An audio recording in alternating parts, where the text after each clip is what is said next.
think we want to have all of our speakers approach the dais.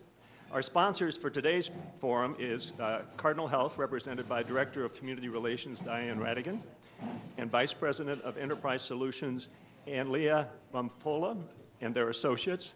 Let's thank them as well and welcome Ann Leah to introduce our speakers. Ann Leah.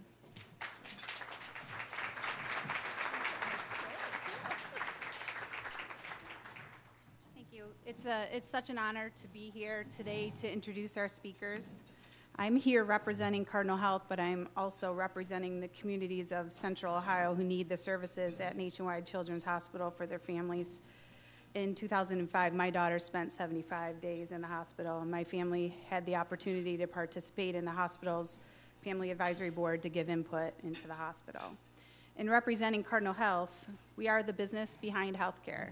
Cardinal Health helps pharmacies, hospitals, and ambulatory care sites focus on patient care while reducing costs and improving quality and increasing profitability. While doing all this, it is our firm belief that giving back to the community is a fundamental responsibility for our company. And we have made this an underpinning of our culture and our values. We are very proud to call Nationwide Children's Hospital our partner. We work collaboratively with them to improve patient care and make Central Ohio a healthier community. We are also pleased that George Barrett, Cardinal Health's Chairman and Chief Executive Officer, serves on the board of Nationwide Children's Hospital and lends his knowledge and expertise to the organization. The complete bios for our panelists are in your forum programs, so I will provide only a brief introduction for each. Columbus is fortunate to have the strong leadership of our two speakers today. As an attorney and community activist, Abigail Wexner is involved in philanthropic work locally and throughout the country. She especially is well known and well respected for her work in children's issues. Please welcome Abigail Wexner.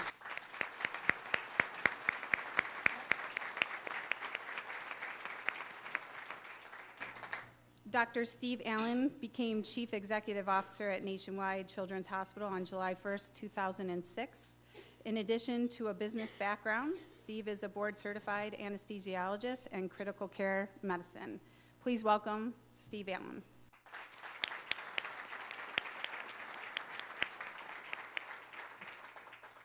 Our moderator this afternoon is Jane Hawes, editor of Columbus Parent and Dispatch Magazine's publication. Please welcome Jane Hawes. The panel is yours. Thank you very much. Andy Campbell, wherever you are, we're 5 minutes over our rigorous schedule. So if it's okay, I'm going to steal a little bit into before we get to the questions and answers, because we have a ton of material. And I know obviously there's a lot of interest in this, judging by how packed things are today. I'm Jane Hawes. I am the editor of Columbus Parent Magazine, which is part of the Dispatch Magazine's division, headed by our publisher, Katie Wolf-Lloyd. And I think at one point or another, every magazine in the division has written about Nationwide Children's and what's going on there at the corner of Livingston and Parsons Avenues. I know that Columbus Parent, the people of the hospital, are in every issue, every month. They have so much to contribute.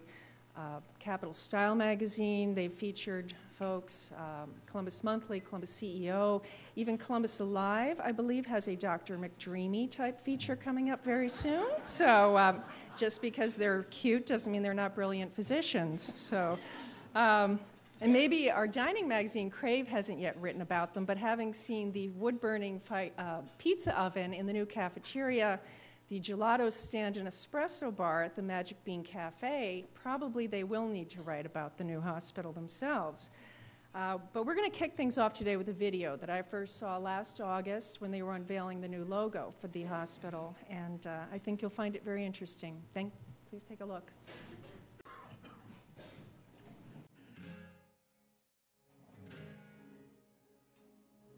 It's like nothing else anybody has ever seen before.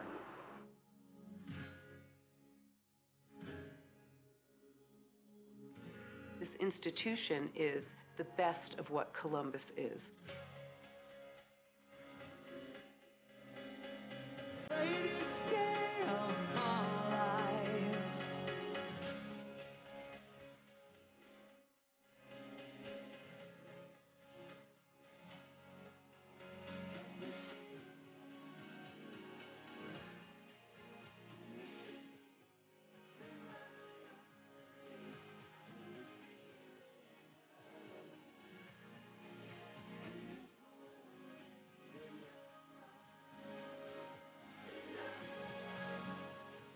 going to do things in the best possible way, you need the best possible people. It really is exciting when you see the building. You know this is a reality.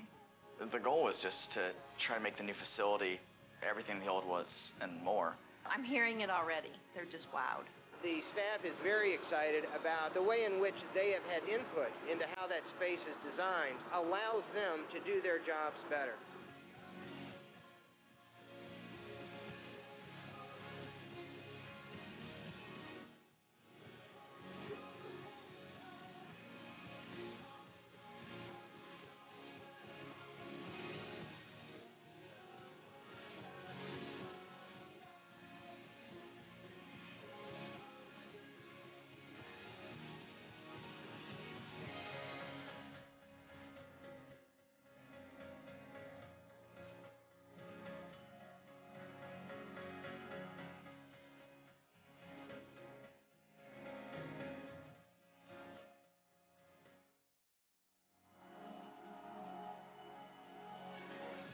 "2012 just seems so far away. Here it is, like close." This institution is just beloved in this community. It always has been, and it always will deserve to be. It's so important to get it right. The families and the kids go through a lot. And this is really, really hard stuff they're dealing with. And if we can make their visit better, and you can make a kid laugh, then we've done a good job.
And if anyone doesn't at least have a lump in their throat after watching that, raise your hand so we can throw our napkins at you.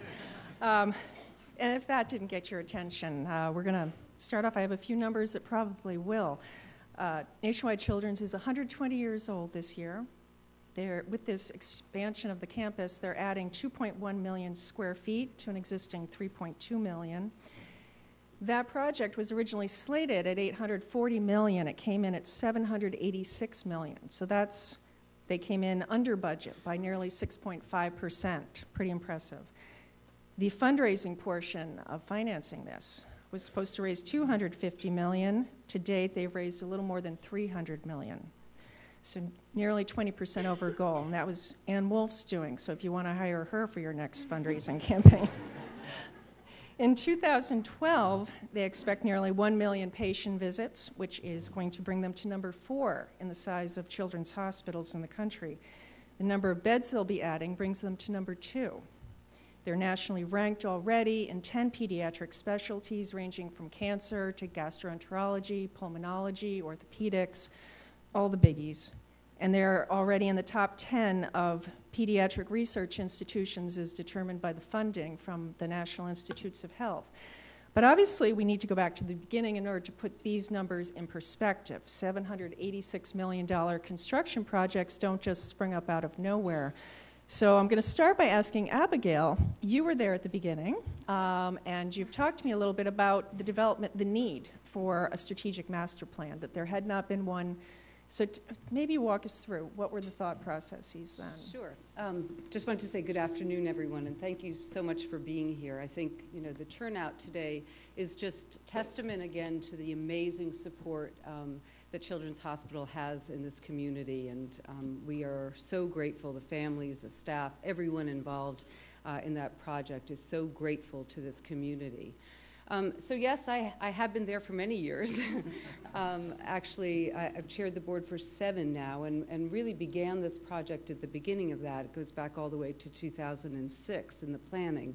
And what pushed us, what compelled us initially, was really need. We have exploding patient volumes, both on the inpatient and the outpatient. And again, need was one of the primary reasons why we considered an expansion.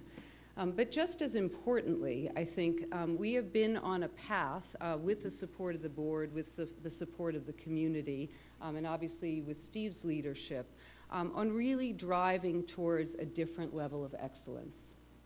So more than or less than 7 years ago, the hospital was unranked nationally. And today, all 10 of our pediatric specialists are ranked, according to U.S. News Report and Parent Magazines and others. So the quality of the service that we deliver to the community has been our primary driver. And again, you know, what I have always thought about is that people living in Columbus, a parent living in Columbus, needs to believe and needs to understand that when their child is sick, they are getting the best possible health care that's available anywhere in the world. So that no parent has to ask themselves ever, if my child is sick, whether it's something minor or something major, if I lived in a different community, if I lived in Boston or New York and Philadelphia, would the outcome for my kid be different? And our promise to this community for 120 years was that we would strive towards excellence. So to go back to the physical structure, part of that excellence has to translate into every single detail that the hospital focuses on or needs to focus on. So that goes to patient care, that goes to how we treat our patients who are in the hospital or visiting. It goes to how we think about the recruits that we are hoping to attract, and it goes to facilities. The reality is that our subspecialists are competing, you know, we're out competing with the finest institutions in the country and offering them facilities or environments where they are able to do their work best is very important. Now, which came first in your thinking? Was it the facilities or the people? So it really merged. So it's need in terms of volumes. It's the people that we're trying to attract, and it's the promise to our families. But just, I want to show 2 quick slides. And part of what I want to show you is just this notion of planning. I think what we are most proud of as a team is the notion that we went from a hospital that was built over time to really stopping at a moment in time and saying, you know, we are planning a whole campus. What makes Children's Hospital unique around the country, frankly, is one aspect is that we have this enormous campus and we had the luxury. So we hired and brought in the best architects and land planners we could find in the country and spent over a year just working on the planning of the campus so that we knew what future expansion would look like and that we understood how all of our facilities would work together. So what you're looking at above is just the first rendering back in 2005 of what we had planned. And the park you see is Livingston Park. And you'll see that the new patient tower was actually facing Livingston Park, and that buildings were kind of going to be added over time. There was a parking garage that has been up, and a bridge that went over to the main campus. But what's, I think, really testament to the planning process was we stopped and we said, you know what, we've got it completely backwards. We're actually facing the park, and what we need to do as an institution is face the community. We need to turn ourselves completely around and embrace the city, embrace our community, and embrace our neighborhood. And so literally, you will see the evolution of that master plan, now 2012 master plan, that turned the hospital completely around to face Parsons Avenue, to expand our research campus on that across Parsons Avenue. We've had tremendous support from the mayor and city council and so many public officials in the planning of this. And we're really able to take advantage of adding 6 acres of green space that didn't exist before to create this park. And I think one thing that struck me as testimony to the flexibility and the planning and the vision, the underground parking garage that's now part of things underneath that parkland there, it's fabulous. Tell me a little bit about, because you had said the idea of the parking garage with the bridge going across, you realized, no, that's wrong. So we built a parking garage across the street because we needed parking's forever a problem in Columbus. And we said, again, you know, I think we really did things backwards. We can't ask our families who are coming to us with sick kids, with strollers and wagons and handfuls of things, to park across Livingston and cross the bridge.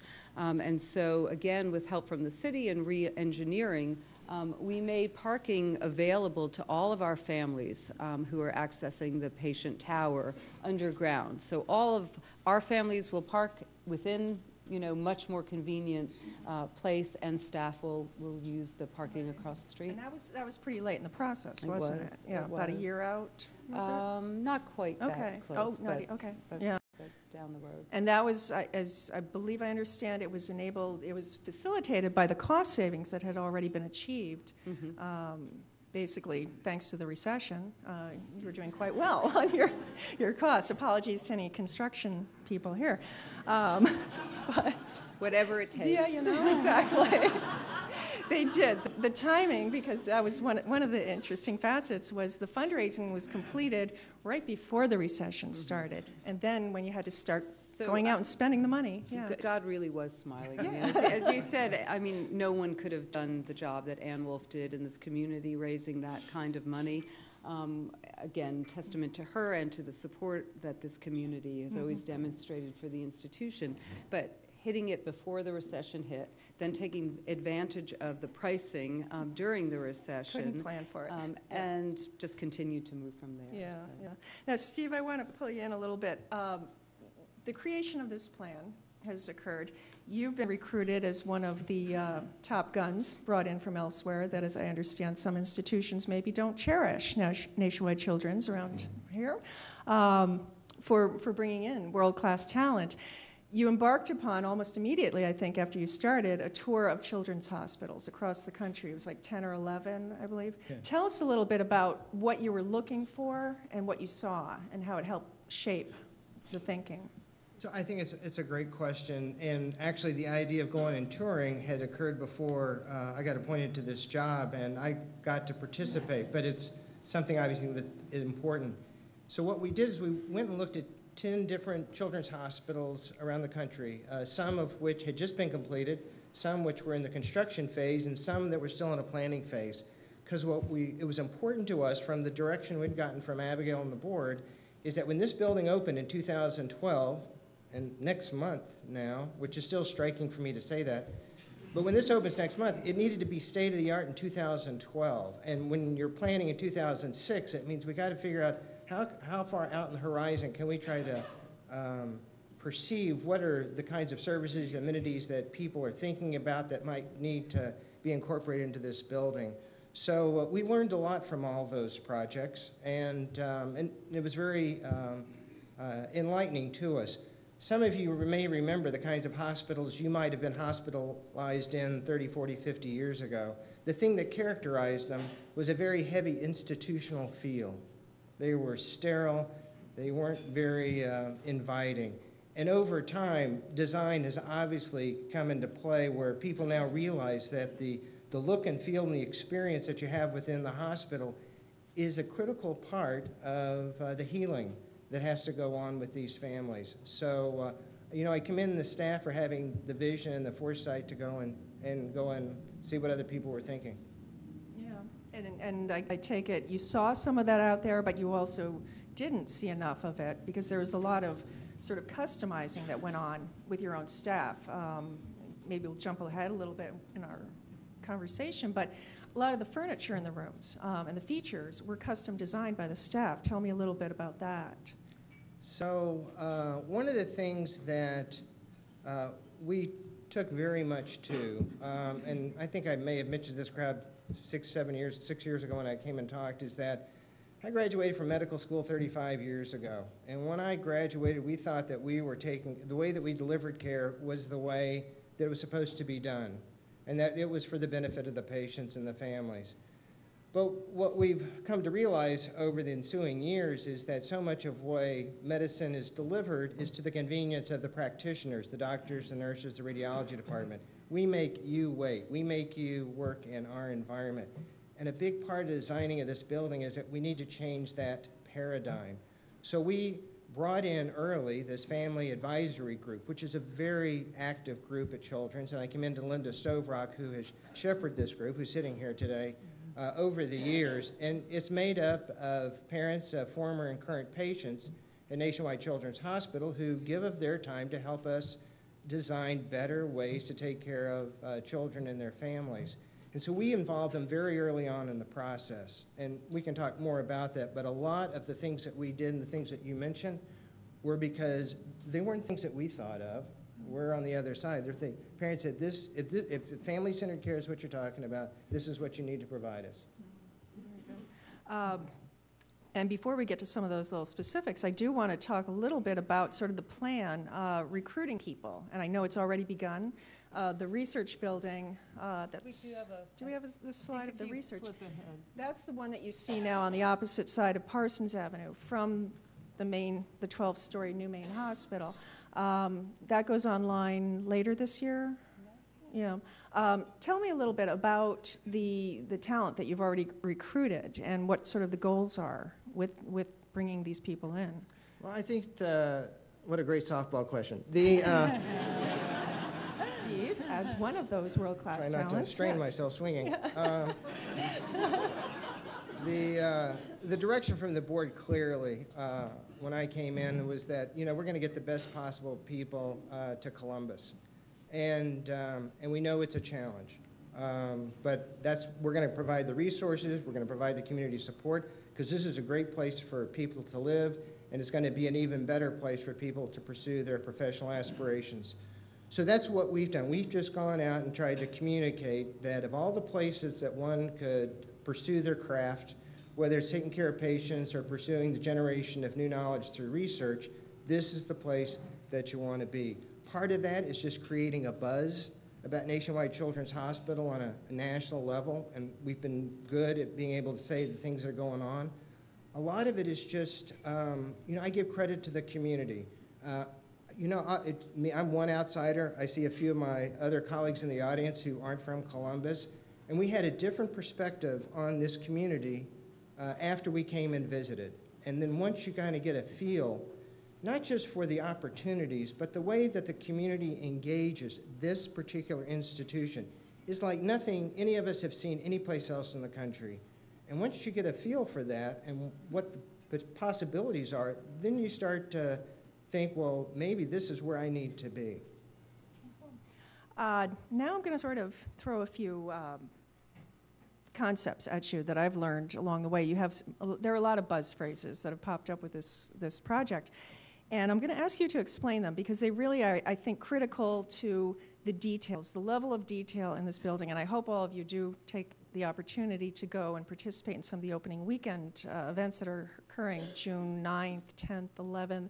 The Community Day, the open house, is on Sunday, June 10th, and that one will be open to the public.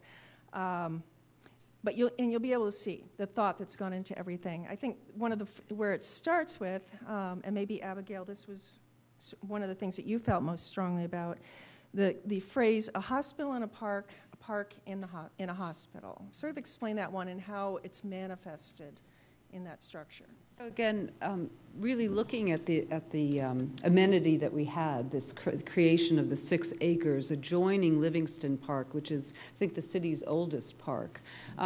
We were very mindful in the planning of the gardens and the walkways outside of the main hospital buildings of using those to enhance our patient experience, so that families can walk outside with sick kids and have a beautiful garden and there are a bunch of different ones And I love to there's sit a and detail, enjoy. the slate wall is part of the wall Slate there. wall Yeah. and all sorts of amenities and surprises. So taking advantage, looking out towards the park became one of our central ideas.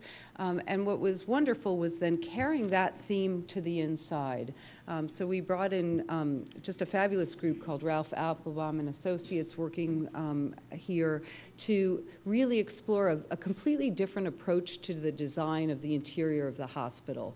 What we had seen on some of these visits is that, you know, a lot of people go for a lot of different themes at once and a lot of wow factor at one time, but there's really no institution that we could look at across the country that took one idea, one graphic, one central theme, and carried it all through the hospital. Right, and here, what you'll see is a kind of a modern, clean, graphical interpretation of nature brought into the hospital, as well reflecting what's existing outside, brought in a way that will hopefully delight kids and families. Again, we have to be mindful not to focus on kids that are too young, because we see, you know, lots of patients of different ages. What was going to be timeless and fresh and delightful and appealing, not only to our patients and families, but anyone, our people who work in the hospital encountering it. So I think there are a couple of slides that reflect that. Yeah, yeah. Now, the Magic Forest, I've seen this in a level of stages. Talk a little bit about this one, because this one almost didn't happen. So we realized one day when we were looking at the plans that the way the buildings lay out between an existing building and part of the new building, that we had some dead space, meaning some open area, and we were trying to figure out how the traffic was going to come through. One of the things we were very focused on was making the wayfinding in the hospital much easier for patients and families, because after 7 years, I get lost. So I think we really have that sorted out. So we had this space, and rather than abandoning it, we came up with this idea of capturing it, creating a skylight, enclosing the space. It happens to sit next to the cafe, close to the gift shop, and we created something we're calling the Magic Garden that has just these enormous trees and animal friends and delightful surprises for people to experience, kids and adults, where they can relax and have a cup of coffee and, again, relief while being in a hospital. Yeah. It's almost got like a Willy Wonka factory, you know, feeling. It really does. It'll blow you away. And it also ties in sort of the last little phrase I want to touch on was the concept of purposeful distraction, and I think it ties into also what you were saying, Steve, with the optimal healing environment. You know, talk a little bit about that one, because the Ralph Applebaum, the folks I talked to there said, first they were like, what? You'd want to distract people? Why? But, you know, explain why that was so important, especially like in a magic forest in a hospital. So I had mentioned earlier that the environment of the hospital contributes to, or not, healing, but we think that it's an important aspect of it. And of all the things about being in the hospital, most of our patients and families would rather be someplace else. Often this is a time of incredible stress and anxiety for families, and it's not just for the patient, but it affects everybody else in the family. So it's important for us to have an environment that helps allay some of that stress and anxiety. So we want to come up with some aspects of this that cause some distraction, just to take your mind off of it. It's also important for it to be engaging. Some of the things that Abigail pointed out in the Magic Forest actually are to get kids to think about things. We will have little cards say, well, go find the snail on a leaf, or go find the flying bird, or something like that, to give them something to do. But it's equally important that environment, that when you're in it, it conveys some attributes that are important to us, and that's hope, strength, and courage. That to us is very important, that when you're in there, that you begin to feel that you know, some of your burden is somewhat lightened. Well, that gives me a perfect segue to bringing up our next speaker, Jill Rako, who's going to join us. Jill is a parent, and I think they call them frequent flyers, families that are there. Her son Daniel is 14. He's an 8th grader at New Albany Middle School. He also has myelomeningocele, which many of you may know better as spina bifida. And it's a birth defect where the backbone and the spinal canal don't close before birth. He's had 19 surgeries so far in his life, has his 20th coming up this summer. And Jill, I'm going to ask you to first tell us the story of Daniel has gotten to experience the new hospital because they do have levels 4 and 5 already open and functioning. So tell us about his experience, first experience. Yeah. I shall. 19 surgeries. You would think that someone would get used to that, right? And you know the routine, you get how things are going to go. Well, my son, in his 19th surgery, after he was brought up from the operating room, I expected him to say, "Mom, hold my hand." You know, he wants us close to him. He wants his dad, his Grammy. He came up from the OR, from the PACU unit, to the hospital room and said, "Whoa, look at this room." He didn't want Mom, he didn't want Dad. And he's looking around, full of anesthesia, obviously, and pain medicine, and saying, "How big is that TV?" He said, "Look at this place. Where are we?" He just was a whole experience. Then when he got over that, then of course he wanted his mom. But it's it really, I have to tell you, we got up there to the room before Daniel did. That's kind of the deal. The family goes up to the room and comes when they're released from the PACU unit. And my husband and I were there, my mom was there, and I really was overwhelmed. I'm going to cry probably talking about it now. I was overwhelmed with, wow, this is a hospital that cares about the families. They were doing family-centered care before it was the thing to do. I got to go as part of the Family Advisory Council at the hospital. I'm currently a presenting member for the family faculty team, where we give talks to, new employees, med students. We help with the lobbying effort sometimes. Either all sorts of different reasons that we get to share our stories. It matters. They really listened and they cared. We were part of the check out the new hospital mock-up room, check out this furniture. Well, you know what?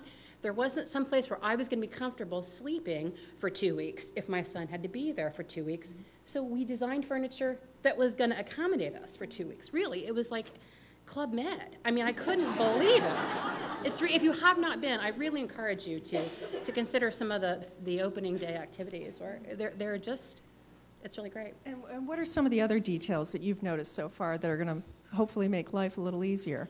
For us, it's a matter of space. Again, we are what they call frequent flyers. So we're there a lot, and we're there for long periods of time, unfortunately. That's just how it is for our family.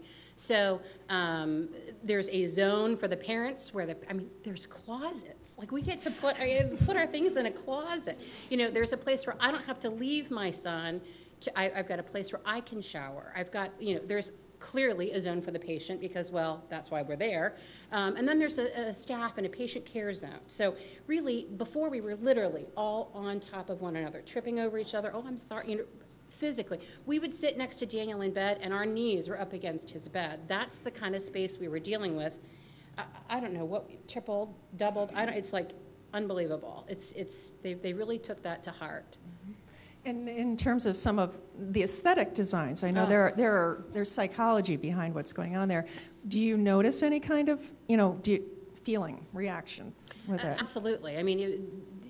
Dr. Allen talked about it a little bit, that there definitely is. When you're in the hospital, it's not because things are going well. We are not there because it's a nice vacation. We're there because our child is gravely ill, and the stresses of what's happening outside of work. How are my other kids getting taken care of, and who has to go. There's just all kinds of other pressures that you have to consider, and while you're there, it really is kind of an oasis. It's that clean, what Abigail was talking about, that clean, just calming environment. I believe, grew up in Central Ohio, and I'm a 6th generation Central Ohioan. We really enjoy the woods and just the nature, and there are so many healing properties in nature itself. They've really just brought that into the hospital, and it's just calming and serene, everything you need when your anxieties are, running high, really. Yeah. Well, before we get on to the questions from anyone here who would like to pose them, I'm going to ask Abigail and Steve one last question, and that is, set a scene for you. It's June 20th, 2032, 20 years from the day that patients have moved in to every level of the hospital, and you're looking out the south-facing windows there, and I know that neighborhood revitalization is also a big part of what's to come with the hospital. Tell me what you see, what you would like to see. Well, I guess I continue to see Nationwide as just an integral part of the city. I would hope that the advances of medicine at that time, 20 years from now, are such that, in fact, we've converted the inpatient tower to much more outpatient, so that, there are families who would spend much less time. I mean, as good as a job that we've tried to do in terms of thinking about families, again, the acknowledgement is this really is about sick kids. And our primary mission is always on how can we improve their lives. So continue to do the great work, but hopefully in a much smarter and more efficient way. And Steve, what do you see? I would agree with Abigail. I think that's very insightful. I think that as we grow our research enterprise, we're going to figure out better ways to take care of children. I think we've yet to realize some of the promise of genomic medicine, but it certainly seems like we're on the right path to doing it. I see continued success with the revitalization of the neighborhood that we're in. That's important not only to us, but it's important to the patients who come. And I also see that besides taking care of, incredibly good care of the children in Central Ohio, we will see more and more children who come from elsewhere because of not just the great care we provide at Nationwide Children's, but as I love to tell audiences, what a great place to come to if your family's in crisis. Be taking care of people with such solid Midwestern values. Oh, very good. Thank you. All right. Well, we're going to open it up now to questions. And as maybe people want to come up, I'll read you the official rules for the Q&A. The Metropolitan Club always leaves time for questions from the audience. They record all of its forums for televised broadcast on ONN. Oh, that's a dispatch entity.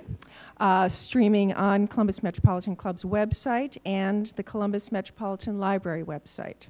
If you have a question, please head to the microphone, introduce yourself, speak clearly so that we can all hear you and ask your question. And we thank you in advance for not using this to make long editorial comments. This is for questions. So let's please take our first question. Well, thank you very much for being here. It's always fun for the Metropolitan Club to be able to point the spotlight at really, truly wonderful programs. I have a question. You haven't addressed Abigail and Steve. You've talked from your professional perspective. What does this mean for you as a parent and the 20 years down the road, perhaps as a grandparent? I guess I am the parent of 4 children, and part of I think everyone in this room has a story, whether you're a parent or a grandparent or aunt or uncle or relative of a child who's been sick. And it became very real for me, frankly, when my first oldest daughter was 6 at the time, and we found a tumor in her hand. We weren't sure what it was, and it was obviously very scary.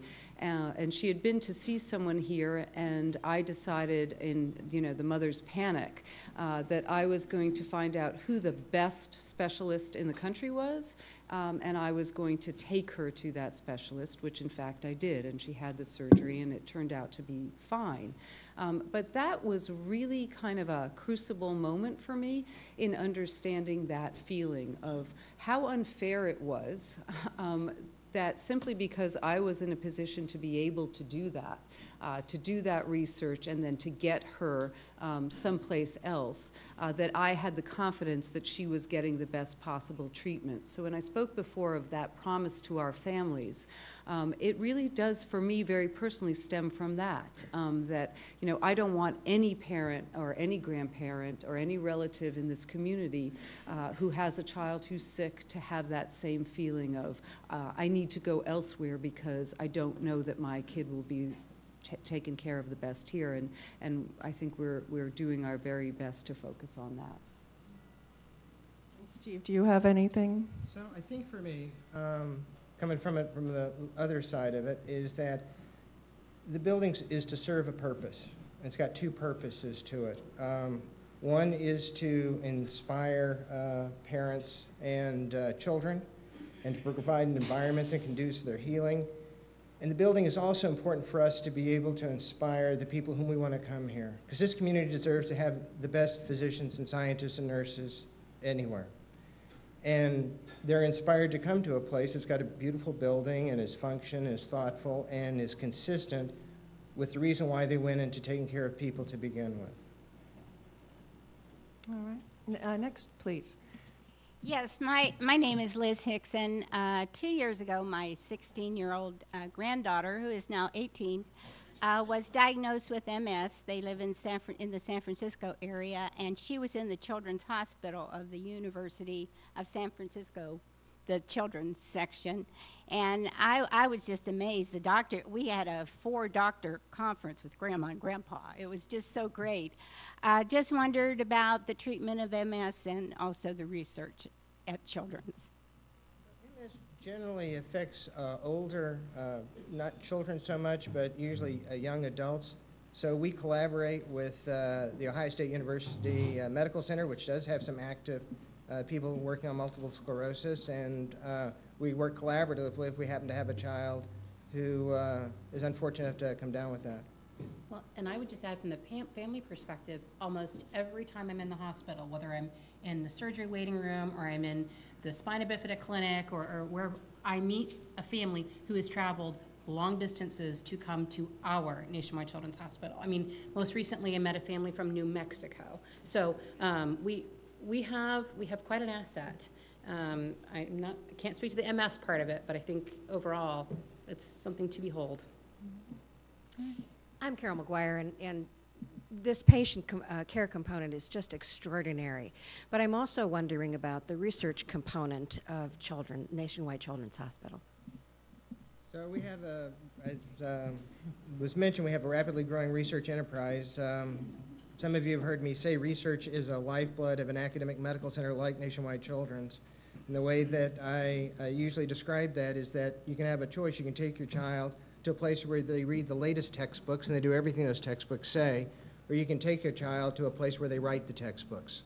And we need to be the place that writes the textbooks, that sets the new level.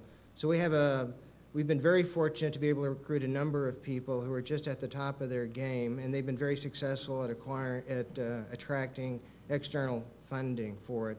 And now, I think as Abigail had set a target for us about 4 or 5 years ago, that we would be a $100 million a year research enterprise, and we are this year, and it continues to grow at a pretty good clip, which is the reason why we needed this 3rd research building. And plans for the 4th. Uh-oh. Yes, please. Trouble now. It's adoration. No, I'm Angela Pace, and as a very proud member of the Nationwide Children's Hospital Foundation Board, I would like to take this opportunity to invite all of you to support Nationwide Children's Hospital with our annual telethon, which happens on June 2nd and June 3rd. So if you appreciate the wonderful work that's happening at this crown jewel in Columbus, and I suggest that you phone in. Oh, it's going to be on 10 TV, by the way. So I suggest you phone in your pledges on June 2nd and June 3rd. Thank you. Thank you.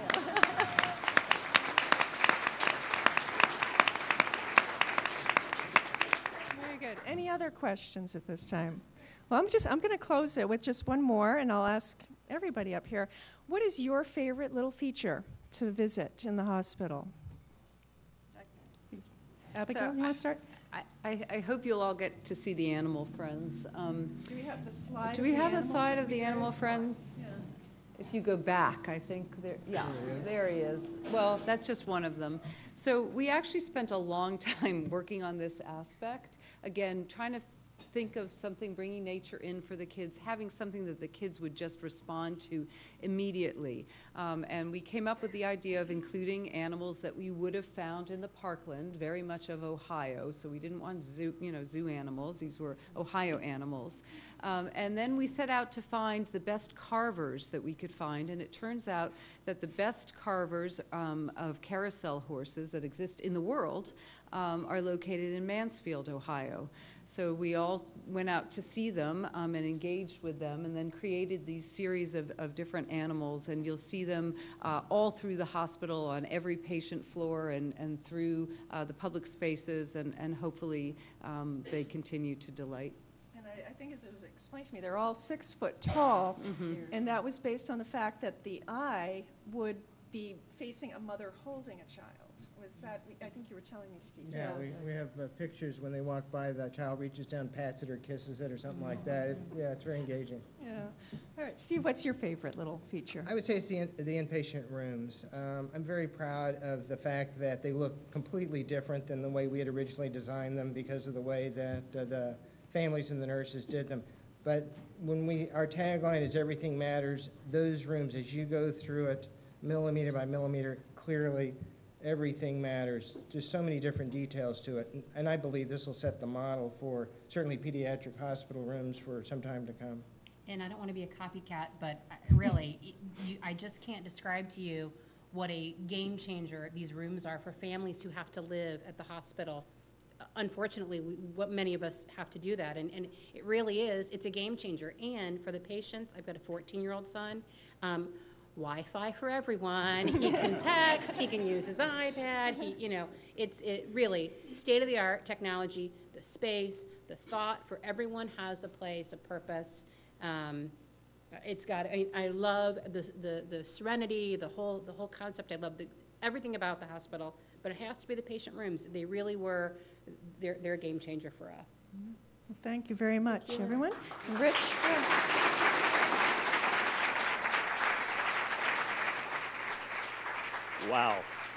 Wow, really terrific. Heroes for the community. Thank you for your vision, your efforts, your continued work, and we all look forward to early June and seeing the product. It's not only a hospital, but it's a gallery. Thank you. Before we leave, I want to remind you to make reservations for next week for a little political discussion with Bob Bennett and Chris Redfern. We want to continue our conversation today. There's coffee and cookies out in the lobby. Before we go, though, I want to thank today's sponsor, Cardinal Health, our special table host, Elford, the Columbus Partnership, the Medical Mutual, the Columbus Dispatch, Design Group, Prater Engineering, Jazerniak, I hope I said that right, Gears and Associates, and the Structural Engineers, and Big Red Rooster. Finally, thank you to Joe Rako, Dr. Steve Allen, Abigail Wexner, and Jill Haas. Thank you very much.